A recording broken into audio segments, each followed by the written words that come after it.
Hi, I'm Satyendra, your IELTS trainer, and today we're going to see the part 1 of writing. But remember, this is for academic only. That means we have two, academic and general training. If you are from general training, that means you're definitely going for work. If you're academic, you're going abroad for study. So if you're planning to study abroad, watch this video, as your writing one will be different than, that is, writing part 1 will be different than people who are going for work. Let's begin then. First of all, this will be part 1. That means it has nothing to do that you have to do it first. There are two parts. That is part 1 and part 2. And you can do any of them anytime. Remember, you'll be given total 60 minutes. And they mentioned that, in exam, 20 minutes are recommended for this. Recommended, not necessary. You're not gonna take your paper back because you finished 20 minutes, and 40 minutes are recommended for this. You can take as much as time you want, but if you do in 20, it's much better, because number of words in part 1 is just 150 words. This is just the basic information. What if you want the whole detail, please watch another video I have made on structure of part 1. Now, in this section, you will be writing report. That is for academic. Remember, if you're for general training, we have a separate video for that, understanding what writing part 1 is for academic. For general training. This is only for academic, because in general training, you are supposed to write a letter. In here, we're going to write a report, and that will be based on a graphic. So as I said, structure is already discussed in previous videos. You don't have to worry about that here, and you won't get anything much in deeper about the structure.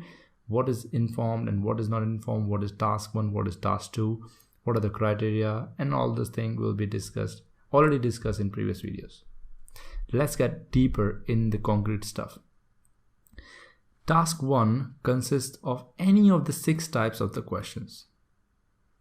Now, what I mean by any of the 6 types, you won't get more than one question. So you'll be getting one question only, and this one question will be out of these 6 types of questions. And they all will have graphics. So basically, based on one graph or another kind of graph, you will be asked question. And there are 6 kinds of graphs possible or images possible in this task. That is task 1. Out of this, you will get only one type, not all 6, remember. So remember one more thing, you don't have to write introduction or conclusion like we discussed in part 2, or we're going to discuss in part 2. In essays, what we have to do, start our essay with introduction. I think you know this from school. Then we write a body paragraph. Then we write another body paragraph if required. And then finally conclusion. There's no need to write introduction or conclusion in this question type. It is fine. So no need to write introduction separately for that. No need to write conclusion, because we have discussed in videos what is introduction, what is conclusion separately. You don't have to worry about that.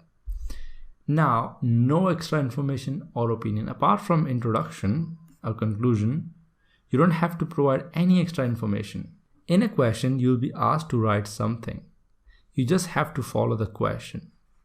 In task 2, what you're supposed to do is, there's a question, they ask for your response, your opinion on that.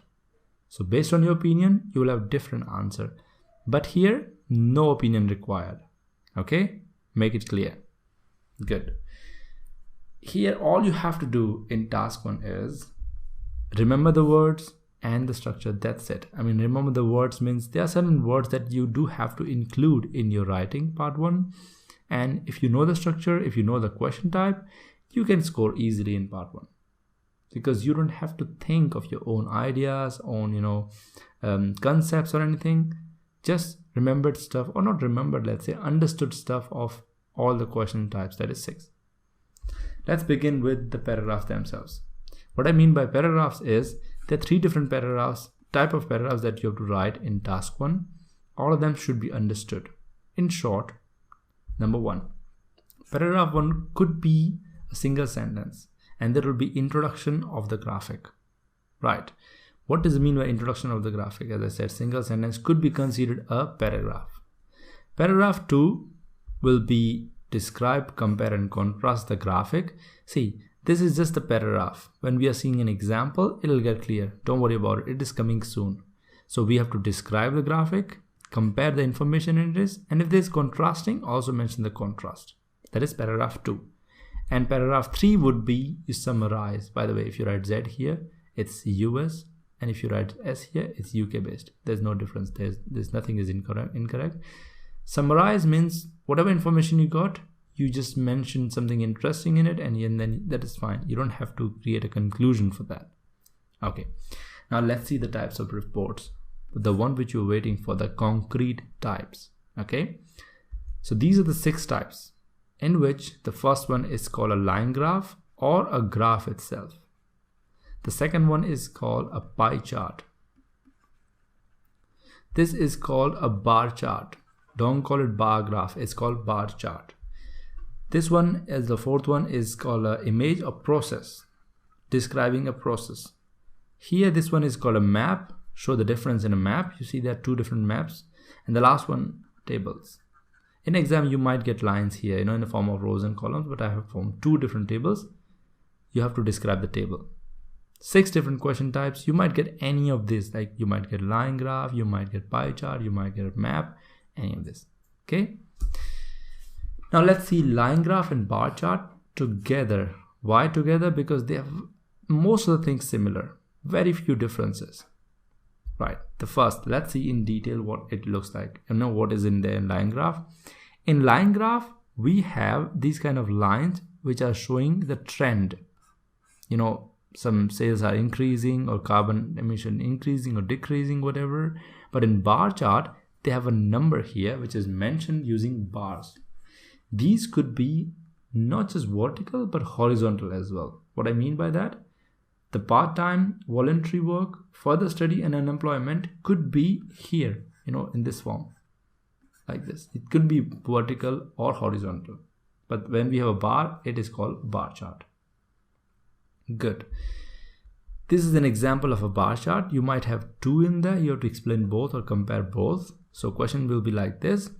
The charts below show what UK graduate and graduate students, postgraduate student who did not get into full-time work did after leaving college in 2008. Right? So this example will show how it works. So here we have graduates, here we have postgraduates. You can compare both bar charts. We'll see how to compare. This will be always the same. This is called information. That will be common all the time. Question is here and your chart are here. It could be 1 or 2 depending on the question. Another example is line graph. The graph below shows average carbon dioxide emissions per person in United Kingdom, Sweden, Italy and Portugal between 1967 and 2007. Clear? So this will be a line graph where they show the increase in the carbon dioxide or decrease. These are the mentioned details about the graph, and we can understand later how it works. This is a question type I'm explaining. Okay. Now remember, in a line graph, trend is important. What I mean by trend is you see that trend increasing, decreasing and going down, and sudden increase, sudden decrease. These are called trends. However, in case of bar chart, trend plus grouping is important. What I mean by grouping is, see, earlier we have seen this image. Here we have part-time, voluntary work, further study and unemployment. We could create a group of these, or we could create 2 groups. Group 1 is graduates, group 2 is postgraduates, to form paragraphs. So in this case, grouping plus trend is important, that what is changing, what is increasing, what is decreasing, that is also important. Last but not the least, title is always important in both. It gives the information about the graph. Now if you look here, this is the title of a graph. This is the title of a graph. This gives the information, most of it, through titles. Here the x-axis and y-axis information gives us information as well. So you got my point. What is this title and how trends and grouping is different? Good.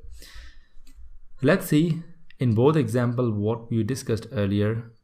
This is the title. I'm revising myself. And what other 2 things? Trend.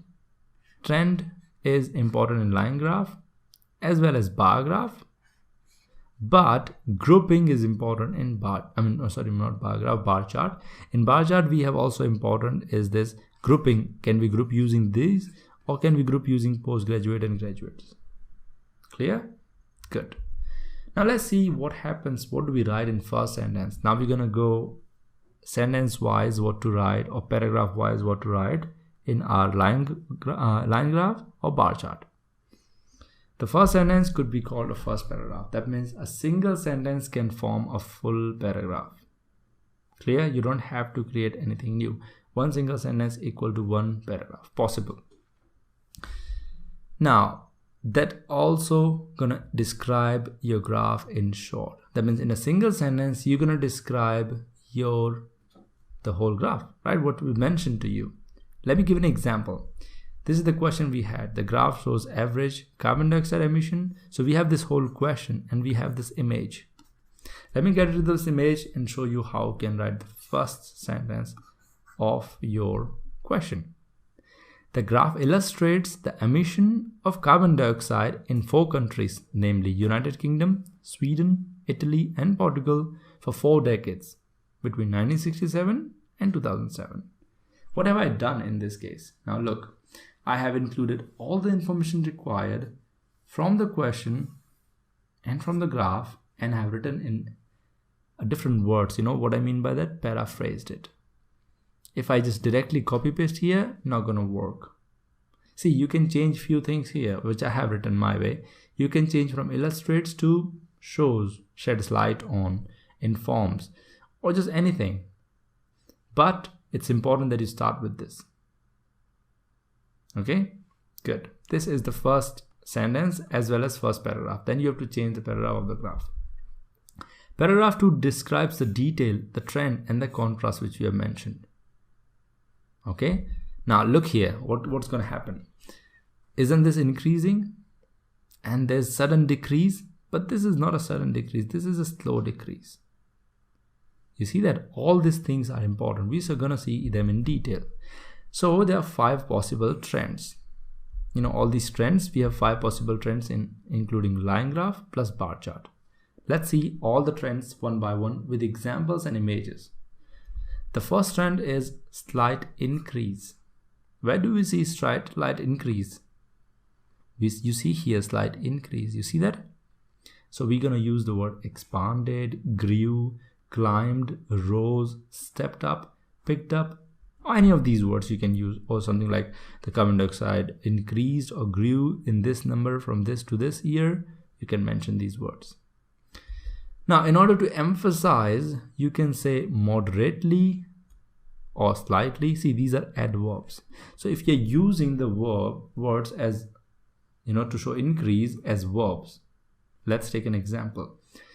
Moderately rose. That means it increased moderately. So this is what we have as a verb, and to enhance the verb we have always adverbs. What if we use an adjective? Then we have to change the word to a noun. Adjectives always describe a noun. So adjective plus noun, adverbs plus verbs. In this case, if I want to use, let's say, gradual. So I'm going to say gradual increase or gradual rise. That means the rise overall, this is a rise as a noun. So there's a gradual rise rather than saying it rose gradually. That is adverb. Okay, so you get the difference. You can use any of these. If it's up to you, you can interchange sometime. But in order to show slight, you have to use these adverbs and adjectives. Good. Second one is slight decrease. You see here, there's a slight decrease compared to this one. And this is what we call slight decrease, not sudden, slight. So you can say reduced instead of decrease, went down, decreased, dropped, declined, and fell. All of these are verbs. And if you remember, what do we use to describe verbs? Adverbs. Same adverbs you can use, same adjectives can use. So for example, slightly declined. So these are slightly declined carbon dioxide emissions. Got my point? And if you want to use adjective, then you have to use the word as noun. You have to complete. So the minimal reduction, instead of reduce, reduction. Gradual reduction can be seen from this to that. So that's what I mean by adverb plus verb. However, for adjective, it's always with a noun. Well, if you don't understand this, or if you need to know more and get more information about them, please watch the video about parts of speech, which we have posted in verb section. In a grammar section. Good. Now, third one is dramatic increase. If there's a dramatic increase, there's sudden increase. You see that there's a dramatic increase here. And you could see a dramatic increase, almost dramatic, but it is big increase, right? There's a huge, it grew exponentially. So in order to explain this, we can also have adverbs, but different ones. And same goes for adjectives. Significantly, rapidly, steeply, substantially, considerably. All these words can be used in order to show the increase or dramatic increase. A huge amount of increase. Now, adjectives can be created from them. So significantly becomes significant. Rapidly can become rapid. Sometimes it's so easy just to remove ly and it makes sense, but not always. Now look at this word considerably. You cannot just remove ly and it will work out. These are some exceptions. So you have to use considerable. So it was considerable increase or considerable rise. So this rise and increase are nouns. If you want to use grew or expanded, you have to use it grew significantly. Got it? To show dramatic increase. And so goes for. Now, in this case, see, earlier we have discussed you can use adverbs and adjectives to show dramatism, like to show dramatic increase. What if I don't want to?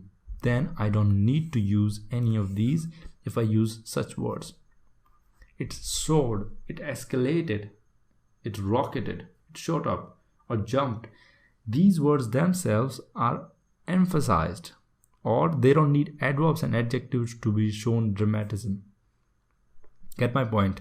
If you use the previous words, you use these adverbs and adjectives to show dramatic increase. However, if you don't want to use adverbs and adjectives, use these words. They are already showing dramatic increase. Clear? Good. And the next one is dramatic decrease. You can see it here. There's a dramatic decrease in this, and you can use the word reduced, went down, decreased, dropped, declined, or fell. Same one which we use in slight decrease as well. And same adverbs and adjective we can use. You can pause the video and just take notes from this so that you can remember. Finally, what if we don't want to use them? The adverbs and adjective, we can ignore them here and we use this part directly. Collapsed, slumped, crashed, plunged, plummeted. What I mean by this is, you see, the plummeted word can be used directly. The carbon dioxide emission plummeted. That's it. You don't have to use the words like significantly plummeted. What does it even mean, right? You got my point. If you want to show dramatism, you use adverbs and adjective, but with different words. These words themselves can be understood without adverbs and adjectives. Good. And the final one, you don't need anything. There's just steady. For example, if you look here in this part, the emission remains steady. There's not much change. So you can say between year 1977 and 1987, the carbon dioxide emission stayed at a constant level, or stabilized at this number, or flattened out at this number, or leveled off. You got my point? These words can show steadiness. That means it plateaued out and didn't increase or decrease. There was no change in that. And you don't need any adjectives or adverbs because those were to show a dramatism. Here we don't need on any of that. Cool? Good. I know this was a lot of information in line graph and bar chart. I suggest you watch it with notes. Okay. Now, next one, that is third one, is pie chart. Pie chart looks completely different. I think you have seen plenty of the time in your school and in PPTs. This is what a pie chart looks like, where we have a circle which denotes all the information we need about the, the whatever it is, like for example, British students, these are the 100% of them. It's always in percent. And what percent is which thing? For example, in this here, no other language they're learning or they speak is this one. Dark blue is another language. So this information is provided using a graphical method called pie chart. Let's see how we solve them. This is kind of question you get. You might get two pie charts in a single question. You might get single pie chart. Generally you get two. The chart below shows the portion of British students at one university in England who were able to speak other languages in addition to English in 2000 as well as 2010. We have 2000 here and 2010 here. That means two pie charts are separate. They have different information. All you have to do is gain that information from the image plus the question. Question will give you information about what the pie chart is about. And these pie chart themselves will give you what are we talking in the question. Like for example, what are we talking about the British students or who can speak other languages apart from English. Okay, cool. Now, in earlier thing, we have seen this introduction, the first sentence will stay the same, no change. So we're gonna say something like the pie chart describes or illustrates the the part of students, British students at one university in England who can speak other languages apart from English, and those are shown in year 2000 as well as 2010. So different words basically. The most important information in pie chart that has to be separated is these three things. The first one is written form, how it differs than the percentage, and how it differs from the fraction.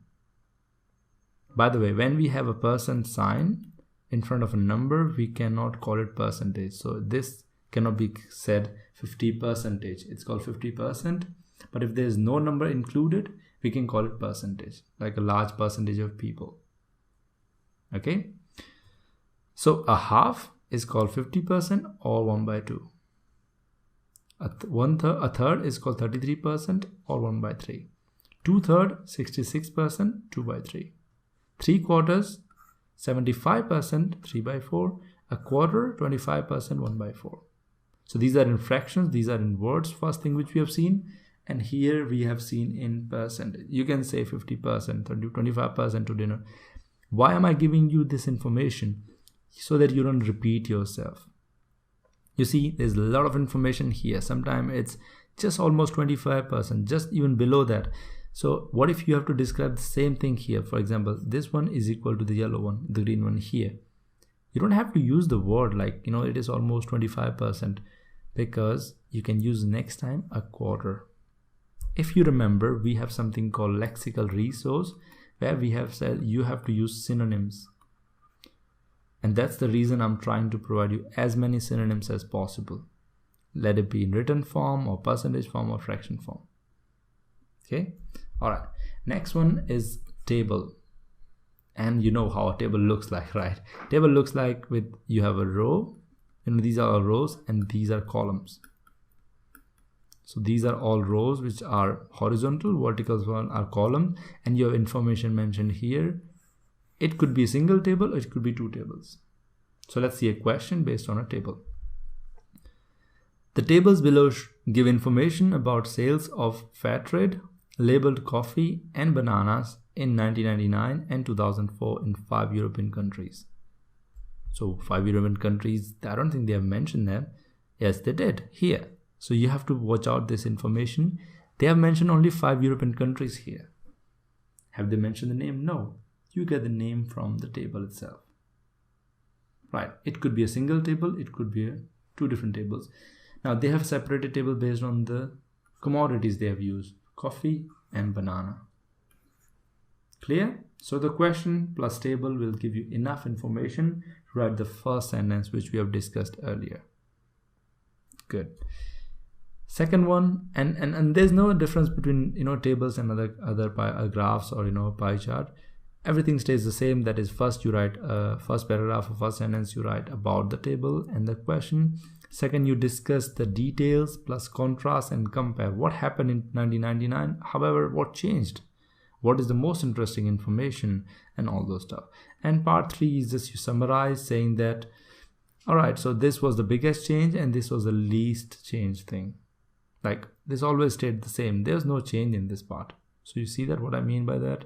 Like for example, in the conclusion or the last part, you can say, it's not conclusion by the way, ending, you can say the biggest change was in banana, that in 2004 it used to be 47 the sales. However, in 2004, however, in the case of coffee, it was 20. Comparatively, it was less than half. Right. So these are the, you can have speculations on that. Now we have process diagram. Process diagram is a diagram which shows a process, simply speaking. So this is a cement production as well as concrete production. And they're asking you to write 2 different images. That's fine. Sometimes you get a single image to show a single process. Sometimes you get 2. Process diagrams are a little bit tricky. Let me show you what happens in there, what kind of question you get. So the diagrams below show the stages and equipment used in cement making process and how cement is used to produce concrete for building purposes. You see that what is happening here. Cement production, and then the cement is taken here and it is continued below. So how the cement is used in concrete production is also shown, and hence you have to discuss process from here. Arrow goes like this and you go on the top of this process of production and you end till here. This is a process diagram. Let's remember one thing. Use the headings to understand the image. What are the headings? You can see here, cement production, concrete production. You have gravel equal to small stones. That means we get information, Apart from that, we have also information about what is happening in the diagram. These are called rotating heaters. This is called powder. This is called a crusher. So headings do provide information about the image. Second thing, we have to understand the flow. Where does it start from? I think images are themselves very clear. They start from here, limestone and clay being added in a crusher where they are formed in a powder shape, go through a mixture and then go in the same diagram like this, which they have shown. Here cement and water is added, which go and later this also added, and finally here. So the flow has to be known to you. I mean, you understand the flow and write according to the flow. You cannot suddenly write about rotating heater or let's say gravel. You have to write in the flow. Clear? Moreover, use verbs. What I mean by use verbs is, mix them. Mix them is a verb. The mixer takes the powder in, and what it takes out, it takes it to the rotating heater. What rotating heater does, when the heat is provided, it rotates apart from that. And what does grinder do? Grinding. So all these processes, what are they doing? They are doing some action, because this is all an action. Verbs are always important in case of action, right? Because what are verbs? Well, they are word of action, right? That's what I mean. Always use plenty of the verbs based on what is happening. Let's take an example.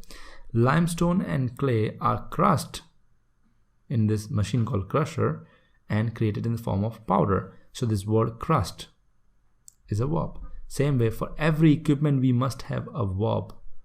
Is it mixing? Is it grinding? Is it filtering? Is it heating? All these are verbs. Clear? Cool. Now, there are words to describe sequence. See, I told you it is a process. That means you have to understand the flow. That means sequence is the most important part. And what are the words? First, then, next. When it is ready, then, next, then, finally. You can use in any sequence. Of course, first should come first and finally should come in the end. But you can do it according to the image. So you say first this and that, whatever the thing is, mixed to create a powder. Then it is passed to the boiler. Next to that, this thing, when the powder is mixed and it is ready, you take it to the next level. Without these words, it is very difficult to create a process in a person's mind who's reading. This will create a sequence in the person's mind who's reading, and eventually they can imagine that image. You know what I mean by that? So there's an image where we have processes. where we have process 1, process 2, process 3, and it is going in this sequence. If you tell them first it is boiling, second is this, third is, let's say, filtering. If you use these words, first that's happened, then this happened, and finally the last process happens, it's so damn easy for others to understand. So please use the words of sequence. Okay. Now, in order to describe a process, we use passive voice. What is passive voice? Let me explain. Passive voice is just a way of saying things where we put the object first, not the subject. For an example, in active voice, first clean the door of the chamber. Good. Now let's see in the passive voice. First the door is cleaned. Yeah, I mean, door of the chamber, you can say that is cleaned. Here, cleaning is the important. That means your action is important. Here, the door is important. You can say door of the chamber, no problem. What I mean to show you here is your cleaning will go in the end. So passive voice means your object is important, not the action itself. Here, the action comes first.